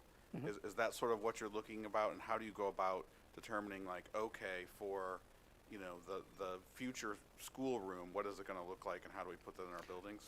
Absolutely. That, again, that really is kind of, we know what you have today, and we know what you have today is a function of the spaces, the faculty, and the students that you might have at any given moment. I think really as we start moving forward and looking toward the future, we can be a little bit more proactive about that, where we can identify synergies in economies of scale and square footage, and even in some cases, in terms of some of your staffing, in terms of how we can really understand. We'll be looking at accessibility, inclusivity, safety and security obviously will be first and foremost. We'll also be looking at things like energy efficiency and sustainability, as well as equivalencies and equity amongst your different facilities. And that really is a challenge because you've got such a wide variety of facilities. Some are, have very, very high utilizations and some have very, very low. But we'll endeavor to make go through an analysis of each of those individual components. And that always really takes me back to one of the core tenets of the citywide plan in terms of, how are students learning today? How are they going to learn in the future? How do our buildings reflect that? And then how do we make sure that we have a guarantee that, every elementary school has the same access to the same educational facilities that are going to be able to support, today that we talked about Z-space earlier. I mean, that's something that, we didn't have before. Those aren't textbooks, and that's probably going to require some different spaces. So that's interesting to me. How do you go about that? Is that another set of, are there specialists that are specialize in educational adequacy and looking at that sort of thing, or? So Julie Villa is our Director of programming for our firm, and you've met with her probably on a couple of occasions with some of the demographic calls. She'll be instrumental in terms of meeting with many of your stakeholders. We'll start at the administration level, and we'll go down as deep as you'd like. We can meet with your group leaders, your high school leaders. We can be going down to the building level and even into the classroom level to capture as much data as necessary. And that information will then be compiled and put into report form as part of the assessment. Okay, I'll stop interrupting and keep going. Any other questions? Just on that note, before Matt continues, when will this data gathering piece be complete? Or is that just ongoing? Data gathering will be the data gathering will be continuing until the final report is done. So we will have a great deal of that information done, hopefully in the upcoming weeks and months. Our hope is always to get a draft report to you before the end of the year, and our target date has always been to get recommendations to you for April of '25. Now, there's a lot of things that have to happen along that way for us to do that, but that remains our original schedule, and that's the schedule we endeavor to maintain. Thank you. Any other questions for Mr. Steve?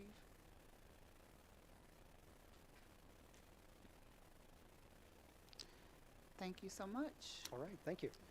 Are you going into your next part? Certainly.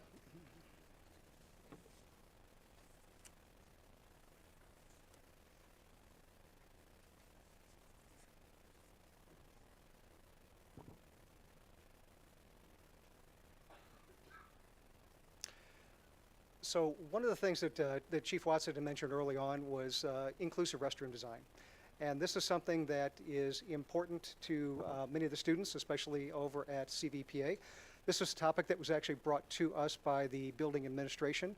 And they suggested that we have some conversations with some of the students and talk to them about what inclusive design might mean for them. And what we're doing is I'll share a couple of snapshots of some of the images that we had shared with the students during some of those conversations.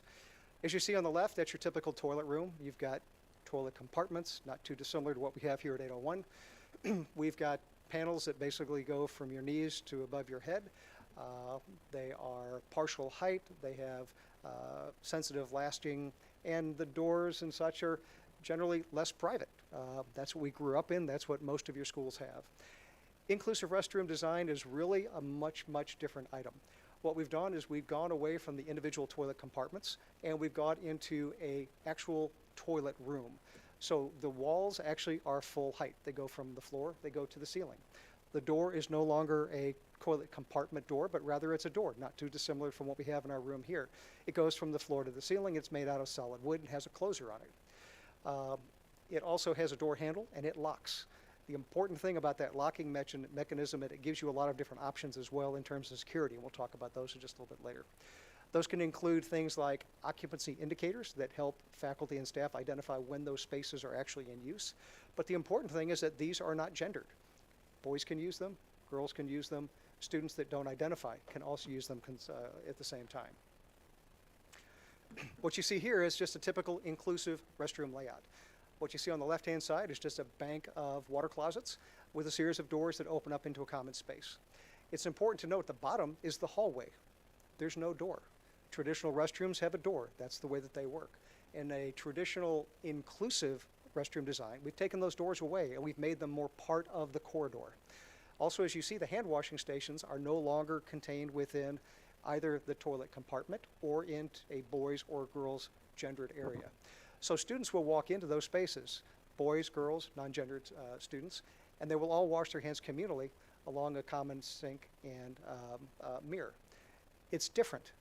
It's very much something that has not been done with the district in large part, but what you see on the images right here, they can be light, they can be airy, and they can be quite open, and in many cases they provide greater safety and security for the students as part of this process. So what you see here are some images. We had an opportunity to actually tour, I think it was in April, with members of public safety from St. Louis Public Schools. And we toured Maplewood, Richmond Heights. And we had a chance to go through and take a look at their recent junior high and high school editions. What you see on the left-hand side, or the top image there, are the restrooms outside their competition gymnasium. So you see a large bank of hand washing stations with some colorful glass, which actually opens up into a student lobby. What you see immediately adjacent to it are two gendered restrooms, ungendered, that open up off of the corridor. Two simple doors. And it's very easy for faculty and staff to actually walk and past and monitor those spaces. What you see on the top right-hand side is basically another view of that restroom that we just looked at that had the colorful glass. They're open, they're airy, they are more accessible. In many cases, like I said, they are much more visible and they can be much more secure. At the bottom, these are some renderings for a project that we're currently working on the Metro East, where we have 22 toilet compartments in a basically inclusive restroom design, where the perimeter are a series of toilet compartments with individual private doors. And then in the center, we've identified some spaces for individual hand washing. So they can be done on the smaller scale for one or two stalls, and they can be done in a much more grand scale. Obviously, when we're looking at renovations for many of the projects, specifically at CVPA, we wouldn't have the opportunity to do something on that scale. However, we can do it on a much smaller scale as well, and many of the same building elements can be included at the same time. One thing I would point out, and it's a little hard to see on these images, but the doors can include signage. They can be anything from the door handle that you can look at, and they do pop out. They're about 3/4 of an inch. That'll give you an indication of whether the room is occupied or unoccupied. What we've been doing lately is we identify with visual lighted signage. Basically, if someone's in the door and the door is closed, automatically a red or green light might appear so that faculty, staff, public safety can walk by and identify quickly which rooms are in service. More importantly, if somebody's been in there too long, they know which rooms to go through and check on. So it's important that not only from a safety and security perspective, it's more open, more airy, more accessible, but also it provides greater opportunities for surveillance at the same time. So back at the end of January and also February, although we were just having a discussion about restrooms, we tried to make our engagement fun with the students. So at the end of January, we did a Kahoot engagement. We started off just by doing a presentation similar to some of the images that Steve just spoke about, just going over what exactly are inclusive restroom designs, what exactly do you currently have, and what are those components so students can tell the difference. And then we took them through a game of some sort where they each took their phone, put in a QR code, and they were able to answer questions, some multiple choice, some responses. We had a room of about 120 students and some faculty. At certain stages, we only spoke to faculty, and some we only spoke to students. About 110 of those students actually did the Kahoot game, and we asked some questions pretty much on safety, their thoughts on the new inclusive design for inclusive restrooms, as well as their thoughts on their existing conditions, their current restrooms. So here are just some results that we received that really stood out to us on this topic. Like I said, about 110 of those students actually took the survey. We saw that for CVPA, that population, that there are about 16% of their students that did take this survey did identify as trans, non-binary, or gender fluid. As we've gone over what these restrooms look like, there were about 50% that said that they would be comfortable using all-inclusive restrooms. About 58% thought that, the restrooms could stay gendered how they are. And only 17% stated that they may not feel comfortable with the all-inclusive restrooms. And then 52% identified that they actually would use an all-inclusive restroom in comparison to a singular individual restroom. Currently now, CVPA and CSMB, they do have one unisex individual restroom near their cafeteria that a number of the students do use. But it's interesting to see that over half of those students that took this survey said that they would rather use something that's more communal than that singular restroom. So we did pull out just a couple of those student responses that really stood out to us. This question here just asked about what is the personal safety concerns that you may have currently with the restrooms at CVPA. A number of students mentioned how the restrooms were a little unsanitary and there were a lot of broken fixtures in those restrooms, as well as privacy concerns. There are a number of stalls in the girls' restrooms where the stalls are a little too short and you can see into those. So having this idea of more privacy was something that was appealing. Then the second question that stood out, what are just some concerns that you may have of from inclusive restrooms yourself? And some concerns, of course, were about, concerns of, girls and boys being sort of in the same spaces, as well as would students really feel safer using these options?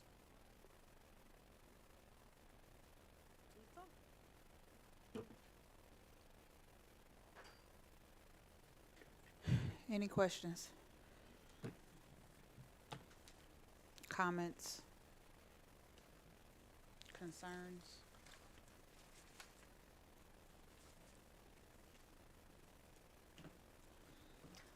I was recently in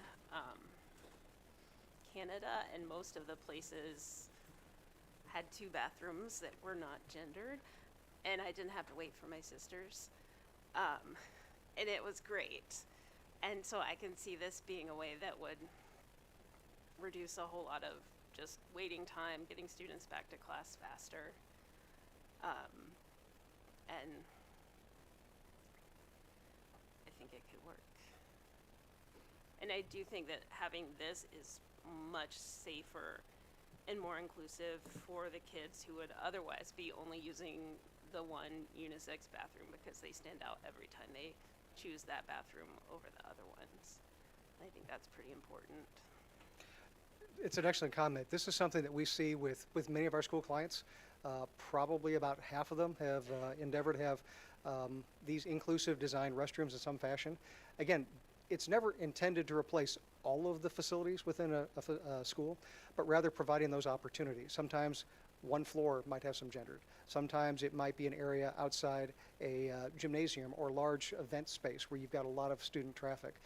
Sometimes it just might be a few near the teachers' offices, depending upon the configuration of the existing facility and things like that. It was interesting when we had our walkthrough over at Maplewood Richmond Heights. The director of operations out there made a comment that was really kind of interesting that he shared with some of the St. Louis public safety officers, which was that some of those students came to him after the fact, once these facilities were in place, and identified this was really the first chance that they actually felt comfortable and safe using the restroom at high school, because it can be a very terrifying experience for kids. And when you have an opportunity where it's more inclusive and it's more open, and to your comment, people can feel a little bit safer, suddenly kids aren't becoming as sick. And it's one of those things you don't think about until you start realizing that there are very positive impacts that restroom design like this might have. And to your comment about these being in Europe, we see these all over the place. Almost every airport, if you go to a hockey game, if you go to a baseball game, you see these things all over the place. We see them in corporate spaces as well. So they're not new. They might be new to many of our school environments, but this is really where society in many cases is going in large part. In regards to CVPA and CSMB, when asked and looking at the design, was that determined where the restroom would be?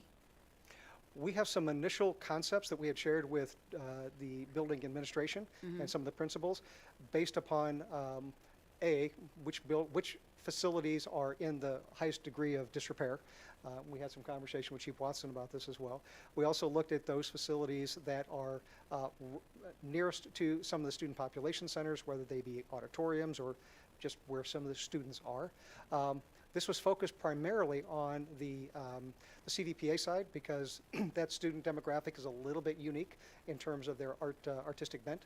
So we really did not look at CSMB specifically. That was not something that their building principals had us look at. So we've targeted a couple of locations. I think there was 3 or 4 as part of a kind of an initial phase. But that's something we'd like to look at in a little bit more detail and make sure we understand exactly the highest need and best locations. And Colonel Davis, from your perspective, when going to Maplewood, what would you view a facility like that at one of the schools? How do you think, safety-wise, that would be impactful for the students and faculty? Yeah, on paper, it doesn't do it justice. You actually have to be there to kind of see it, because we had some apprehensions when we went. But once you got there and saw what it actually looked like, where it was located, all of that went away.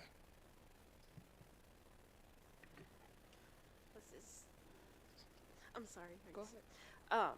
This is kind of for you, and does this cut down on antisocial behaviors in the bathroom. My kids don't say they don't like to use the school bathroom.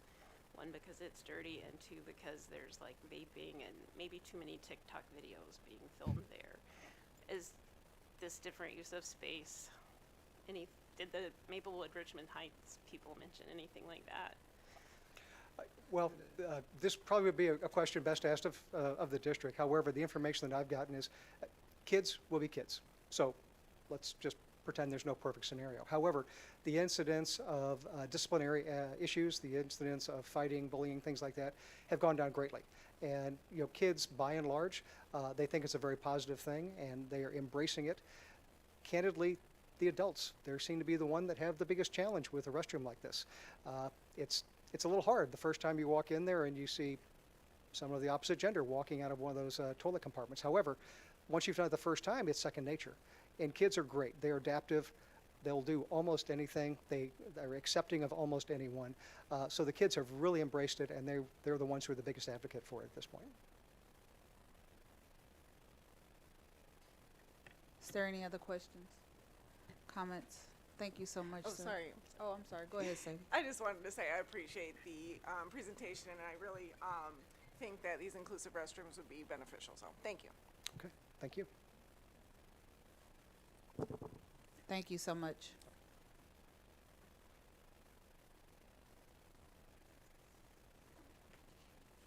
Thank you. Next, we'll have Mr. Charles Wright from Wright Associates coming to talk about system rebuild. Welcome. Welcome, good evening. So just to make sure, remind me, you can hear me or do I need to press this? Okay. So my name is Charles Wright. I'm founder and managing director of Wright Associates and the K-12 System Transformation Accelerator. I'm here today to talk with you about the need and urgency for a system rebuild and to share the proposed approach for undertaking the rebuild. Quite honestly, as I was listening to the presentations this afternoon or this evening, you're beginning part of the rebuild already with all the work that's underway, and I'll talk a little bit about that in a moment.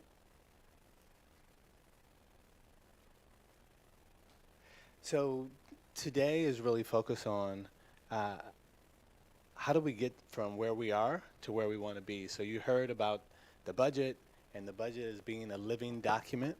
And so really making sure that we're not spending on autopilot, but we're actively thinking about what we need to do that's going to make a difference and impact. And then you heard about thinking about the facilities with ideally a vision for what is possible and how to use those facilities, where we want to be, not where we have been. So these are important issues, and the work around these issues, while it may have community engagement, oftentimes focuses mainly on the technical aspects of the work. So with the system rebuild, we propose an approach that guides the school district from where it is to where it wants to be, with a relentless and integrated focus on people, culture, processes, and outcomes. So we believe in taking such an approach, it will position the district to achieve the type of operational effectiveness necessary to produce the educational excellence for all students. So many of us have heard the phrase, every system is perfectly designed to get the results it gets. And so when we do the same things, oftentimes the outcomes don't change. So to understand the driving forces behind the results that we're getting, we work to create a space to learn the history of what people have seen, felt, thought, and done, as these are the factors that drive and have led to the existing system. And our work is focused on creating new spaces and new experiences where people can reset what people see, what they feel, what they think, and what they do. So this comprehensive, holistic assessment and retooling is an integral part of the approach we propose to take during the continuous improvement, systems, and transformative work in school year 24, 25, and beyond. So I would just say, So the purpose is really to underscore the need and why we're here. Superintendent Scarlett, did you want to talk about this slide?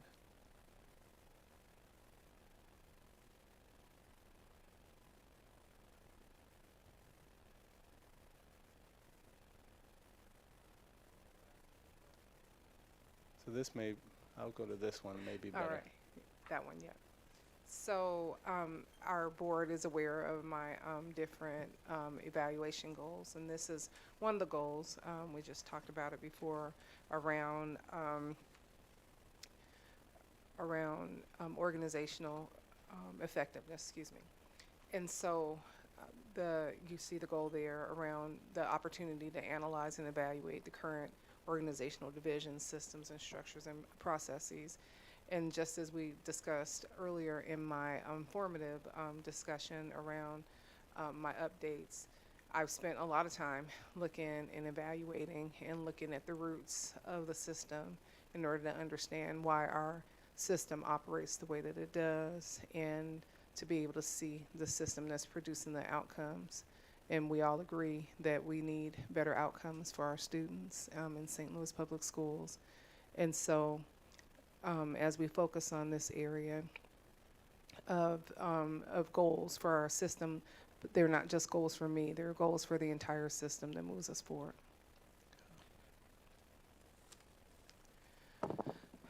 So you're also aware that I narrowed down early in my work here and starting as superintendent around a list of initiatives, a portfolio of initiatives. And so the ones that you see in black are the ones that, you know, we all understood and agreed upon.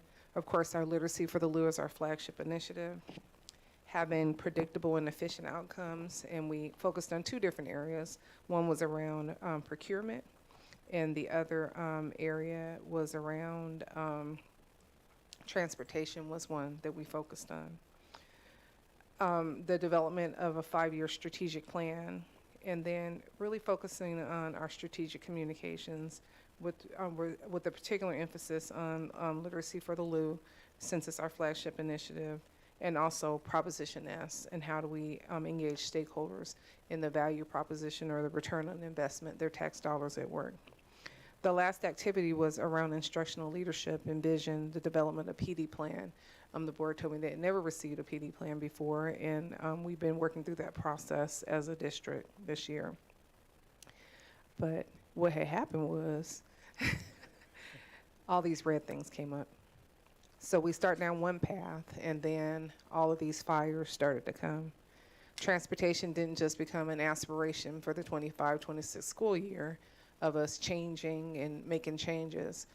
We were canceled by our transportation provider, which has put us on our heels and caused us to have an institutional tailspin, and we're working through it, yet it is something that was unexpected.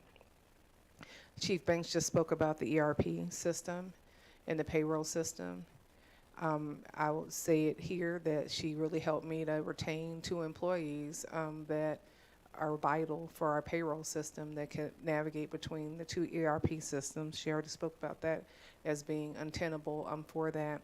Those 2 employees were going to retire, and she helped me get them back for 2 years, 24 months. But I had to tell them and promise them that by June 1st, we would select an ERP system, and we would go down this 24-month journey of implementing the system, which is no small feat. Then we knew likely, well, because of transportation inefficiencies, we were talking about student assignment plans, and this transportation situation has thrust us even further and faster into something like that. There's a student information system that our system, before I ever got here, knew that our current system, Tyler Sys, was going to phase out and not be in existence anymore, and yet here we are at the end of the school year, and it's urgent. The time is ticking on this student information system. There's the ongoing board engagement, our human resources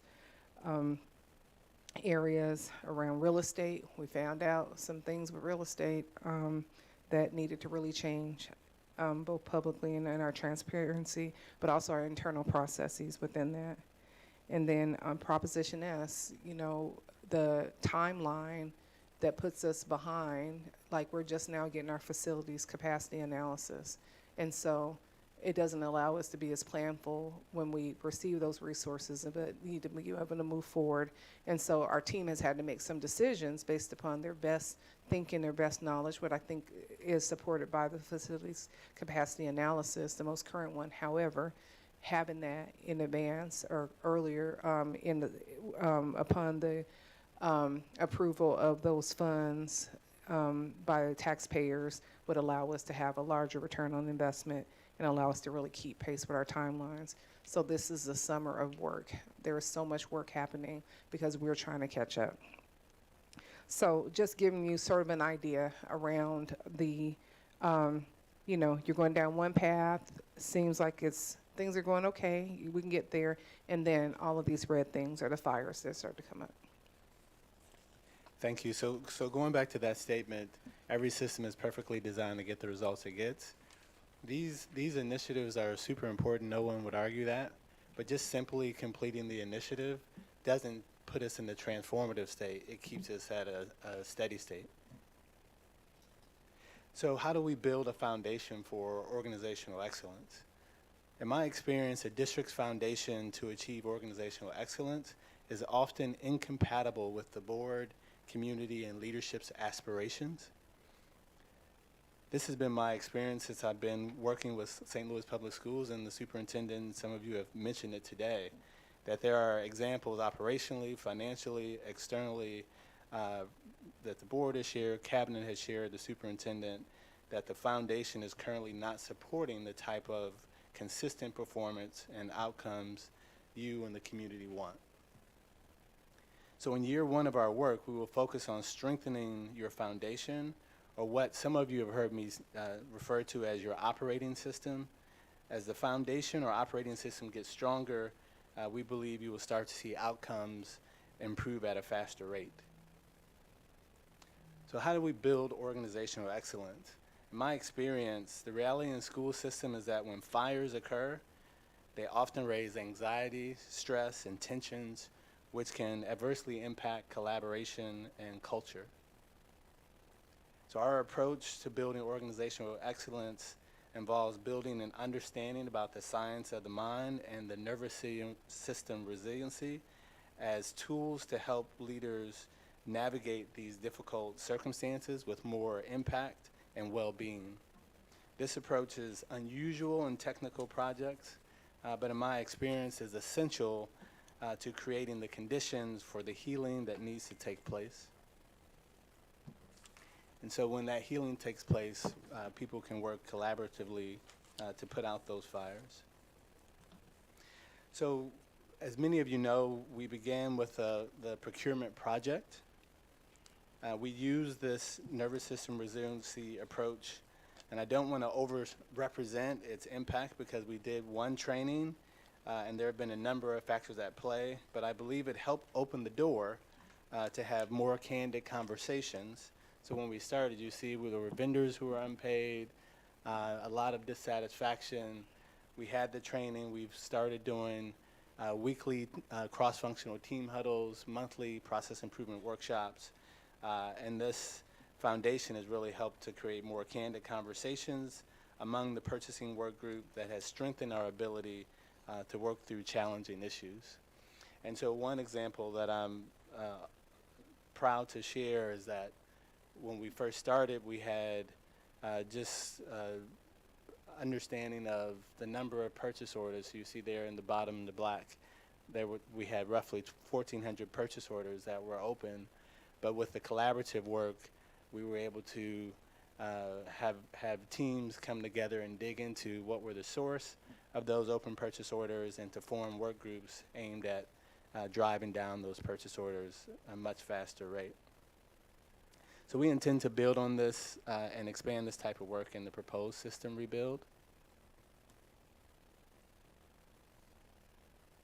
Dr. Scarlett.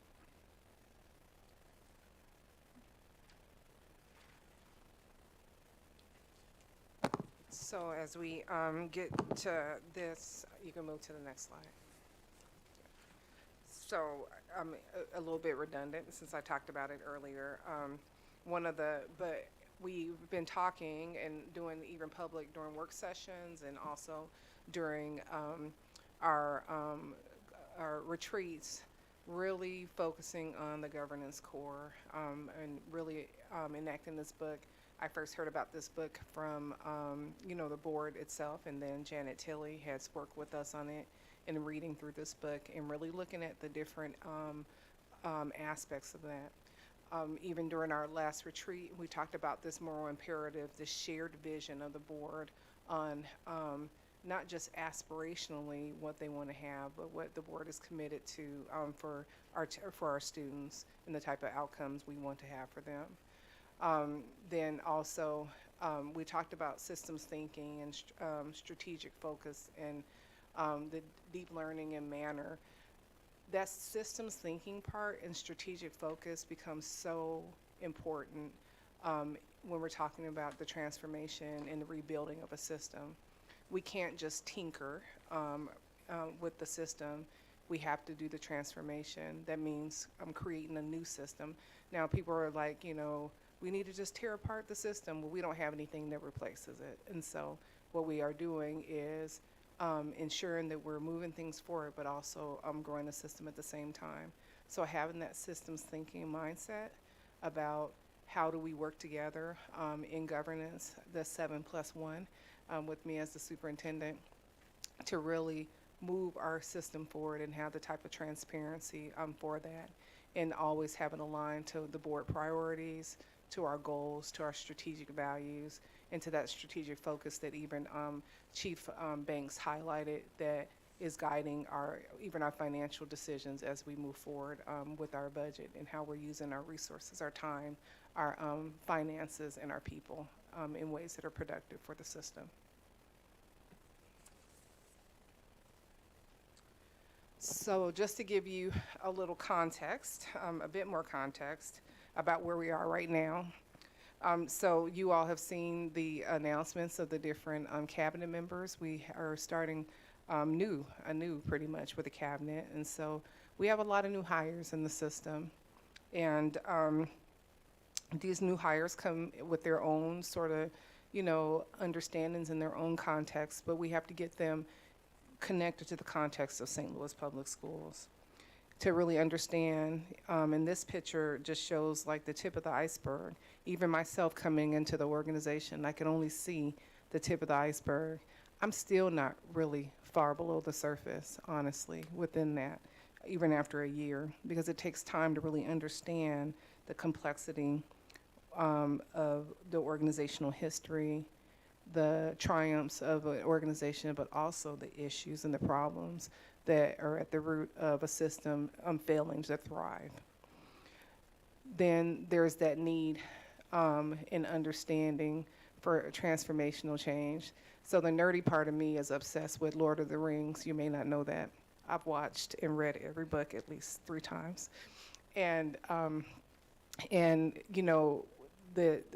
Joseph Campbell talks about this hero's journey that people are on. He wrote about that. And you see this hero's journey play out in almost every culture in the ways that they write hero stories. And so I'm my own shero of my own story, so I'll name that right now. And so there's a call that comes to someone, a call to action, and you avoid the call. You say, oh, no, not me. And then the call comes again, no. And then you're like, maybe, and then you're yes. You step over the threshold and you're at the point of no return. You can't turn back. I can't turn back. So that need for transformational change, that need to go through that process in that hero's journey or shero's journey where, you meet people along the way. You have some people who are your friends who become your enemies maybe, and your enemies become your friends. You're fighting, you're moving forward in a quest to move things forward in the organization. So I fancy myself that, and all of you are part of the same venturescape with me. And so this need for transformational change, it didn't start with my call to hear. It has been a call out from our community and for our children and you as board members, and that's the reason why you're doing the work that you do as board members. So we have this opportunity to be able to shift the culture in our organization. And so someone coming into an organization, you inherit the people, you inherit the decisions, you inherit the processes, you inherit the traumas, you inherit some of the triumphs also. But that opportunity to shift culture, you inherit the culture. But as a superintendent, it is my job to support the change in culture. But that is leading through people all throughout the system who are all synergistically connected to a shared vision and shared mission. And so strong leaders stay. I just shared in our meeting in the other session that it's not enough to just bring talented people into an organization, that the system and the lack of structures will actually erode their sense of their own efficacy that they came in with, maybe being successful in other places, that if those don't exist, then you end up with the burn and churn, where you end up losing really talented people from organizations. So you can't have miracle goals and no methods. You have to have methods to go around with the goals that we want to have in our system in order to make sure that we retain. And retention is not only a retention of a superintendent, a cabinet, school leaders, teachers, but also our families in this organization. And then the whole idea about this, and that I name every one of these, is about we have to steer together. We cannot afford for people to go off on their own missions, not when what's vital. So when we go back to the governance core and the manner and the deep commitment, the moral imperative is how do we steer together and move together and grow together and build together. And so this opportunity in front of us for the system rebuild is really about rethinking the ecosystem. And so I think when President Cousins today asked the question about the RFQ and the work that's being done with partners, there's an opportunity through the operating system is to really reimagine how our partners support the district.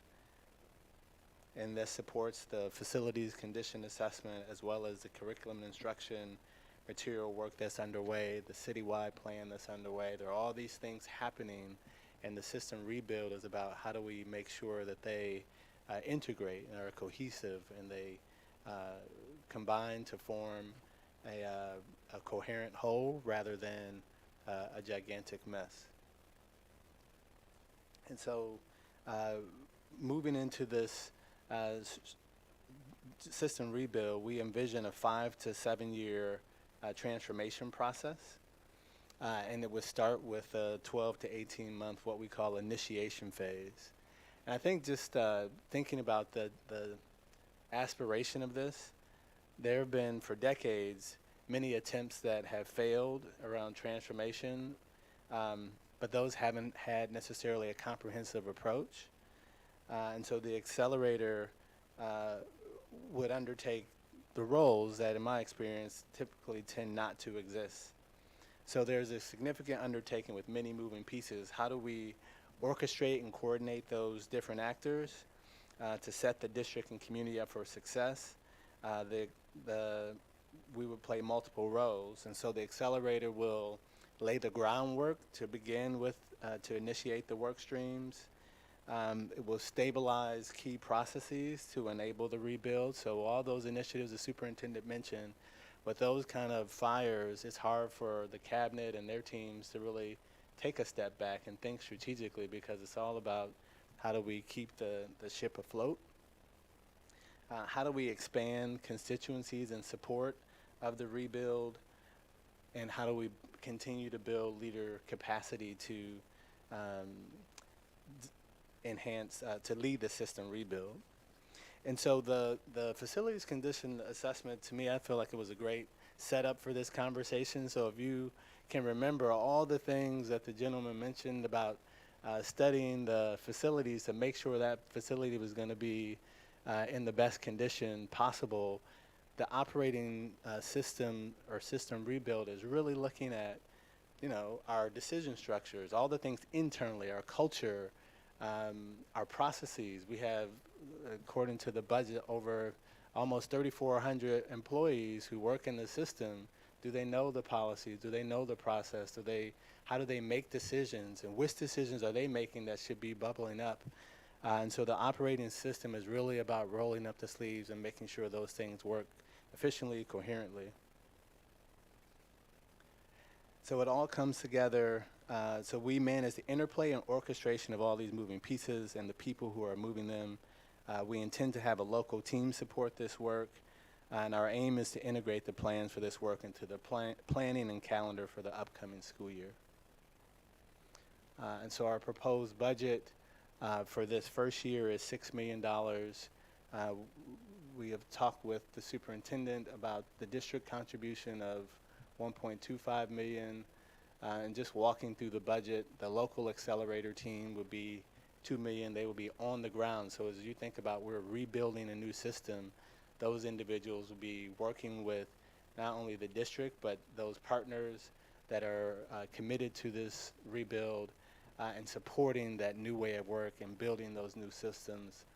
The suite of deliverables, so when you go back to this previous slide, there's a lot of analysis there, much like in the facilities condition assessment, really making sure we have the right analysis to guide and inform the decision making. There's a transformation leadership curriculum, so you think about the hundreds of leaders that will be asked to function differently, behave differently. That work supports that. And then lastly, the business operations platform license. So in my experience, like board policy is available online, but the processes that support those policies are often spread all over. And this business operations platform is about digitizing those processes and using that as a part of the onboarding. So when people come into the organization, they can quickly get up to speed on how do we get things done in this organization and where are the key intersection points. We think that's an important way to add value. And so this is our proposed timeline for making the decision or for your consideration of the decision to begin at the beginning of the school year. And that is all. Thank you. I welcome your questions. Any questions? Board Member Hubbard.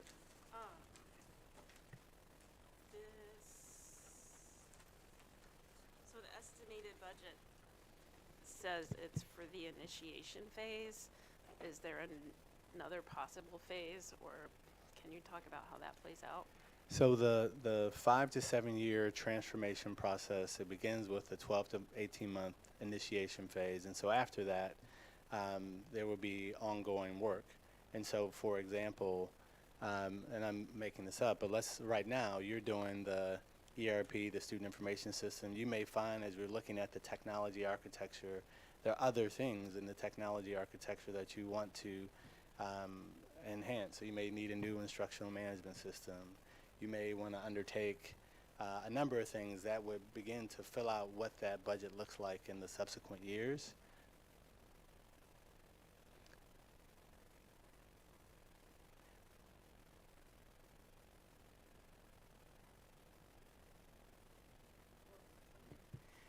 Thank you for coming and presenting on this to all of us as a whole.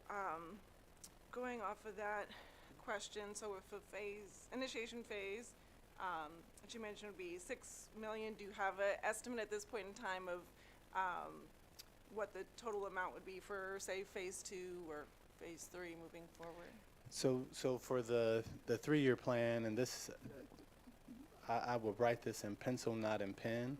I would say roughly for 5 to 7 years, $20 to $25 million. But I would, again, write it in pencil. when we go through the initiation phase and we start to do the analysis, we do that triage and stabilization and really understand the state of the processes. When we do the technology architecture analysis, if I can go back to how it all comes together, you see that analysis. Those things will inform the development of a budget. So at the end of that process, we'll have much more clarity on what the multi-year budget looks like. Okay, thank you. And then going to Chief Banks's presentation, so just wondering, would this $6 million then fall into that planned deficit spending that we were discussing? And if I can just say really quickly, on the slide, it does not anticipate that the full $6 million comes from the district. It would just anticipate the 1.25. I see. So Okay. the other would be raised by philanthropic funding. That's right. Thank you for that clarification. Yes. So the 1.25, I guess, would be part of that. Okay. Thank you. And then my last question is just, with some of the goals that you've stated, how would progress be measured throughout the initiation phase? So we would have a project team. There would be status updates for each of the different deliverables you see there. You would get a status update on where those are. For the triage and stabilization, much like for the procurement, you would have potential work sessions that keep the board informed and the community informed where is the work. And so progress very much will be driven by measures and status updates on outcomes. You're welcome.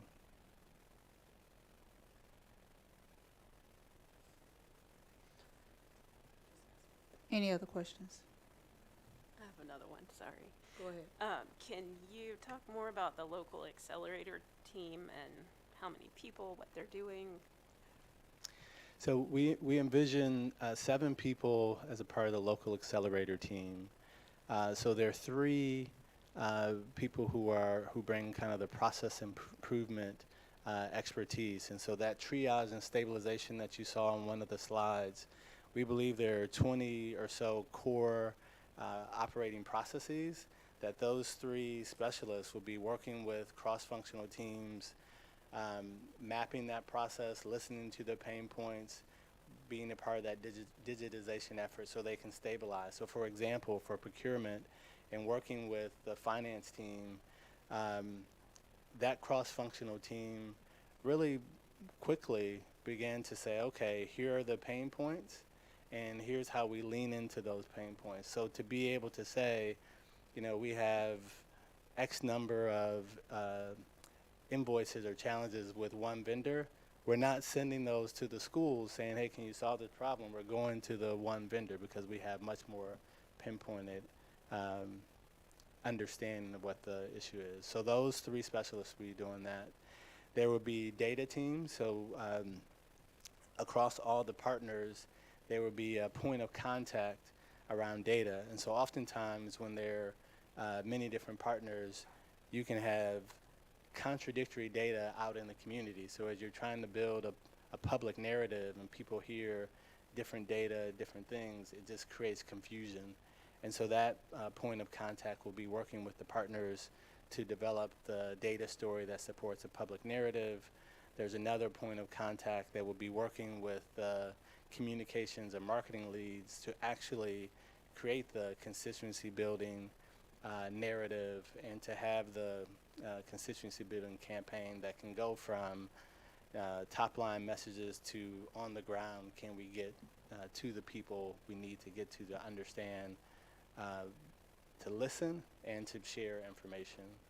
So those are 5. And then there's a program manager who supports the partnership on the ground, so they're kind of the relationship manager, if you will. And then the 7th person, I can see it, but I just can't call it right now. Yeah. Thank you. Vice President Davis. Thank you. How do you make sure that the system rebuild, which is mostly a central office function,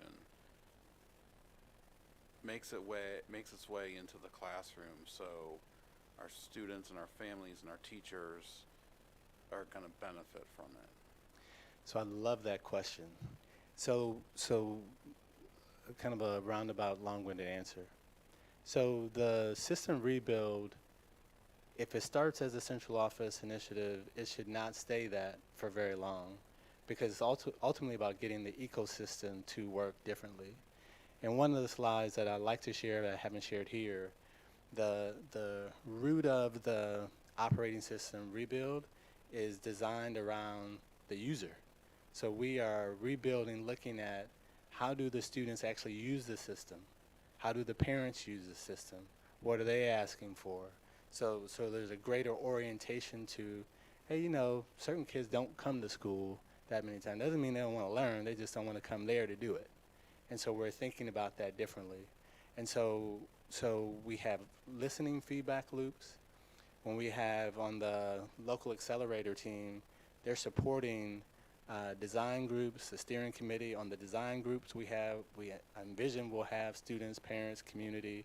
On the steering committee we'll have the same.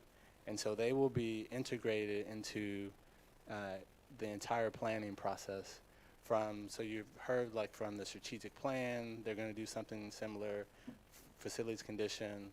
We're the group that's on the ground saying, okay, now how do we make all these things work? And they're at the table providing input on, is it really working?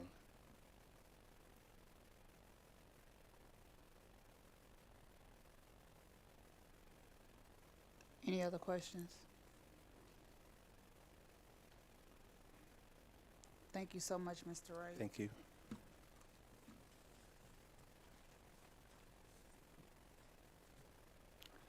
June consent agenda. Any questions?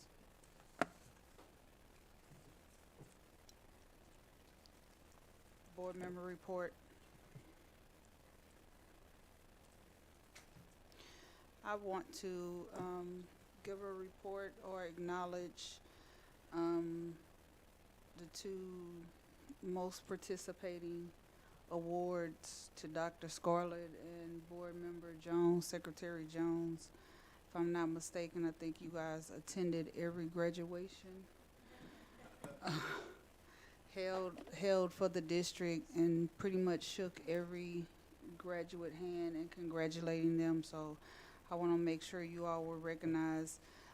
It was an outstanding ceremony that I had the opportunity, those that I was able to attend. It was outstanding, very impressed with the students, the parents, the turnout, and just to see the gleam on the students' face. And most of them, if not all, definitely had a plan. On top of scholarships, a lot had options in regards to not just going to college, but they had, I want to commend Mr. Henney as always, they had their plans for the CTE platform. A lot of them knew they were going to Rankin or trade school, or even just was like, I'm ready for life. So I thought that was very inspirational.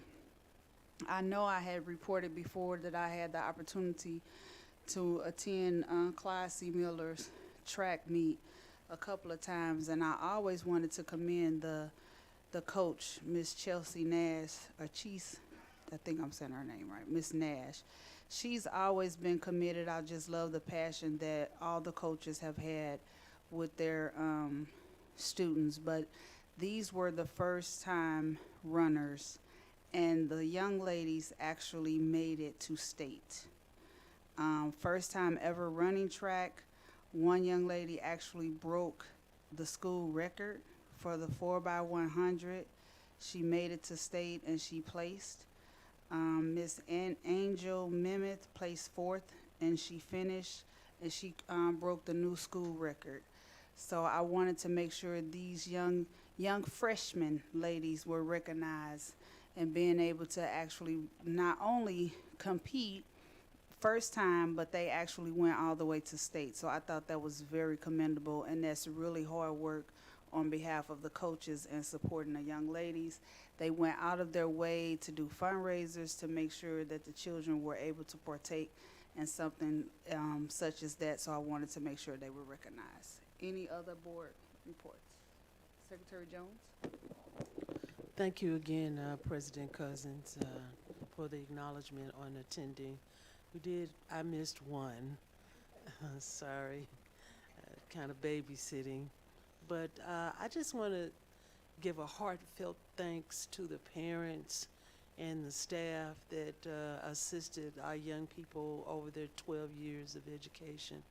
And when I had an opportunity to look into the eyes of those young people as they passed by, and I could grab their hand and say a few words to them of congratulations, it felt like I just felt blessed by God just to get that chance and to look out in the audience and look at their parents and the people who had come out to support them.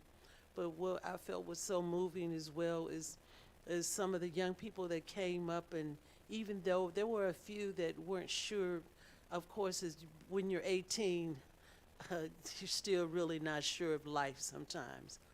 And I think Dr. Scarlett made a great suggestion for those who did not get a lot of money to attend school, that perhaps we should consider, or the community should consider, having a 2-year paid scholarship to some type of field that the student might want to go into. Because I, as a parent, when I had my 7, I understood that the kids, they really do want to complete college or trade school or what have you, but money is always an issue. And many of them come out when you're 18, who knows, they really don't understand the nature of money like they should.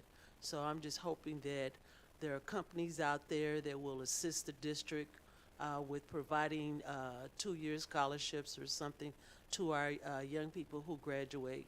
And I just really appreciate everybody that helped in that endeavor, because it was really a beautiful moment in time. Thank you. Any other board reports? You got nothing? Hearing none, Ms. Henry, I need a motion to adjourn. So moved. Second. Ms. Henry? Mr. Hikes? Yes. Ms. Weiss? Yes. Ms. Hubbard? Yes. Ms. Jones? Yes. Mr. Davis? Yes. Ms. Cousins? Yes. Motion passed.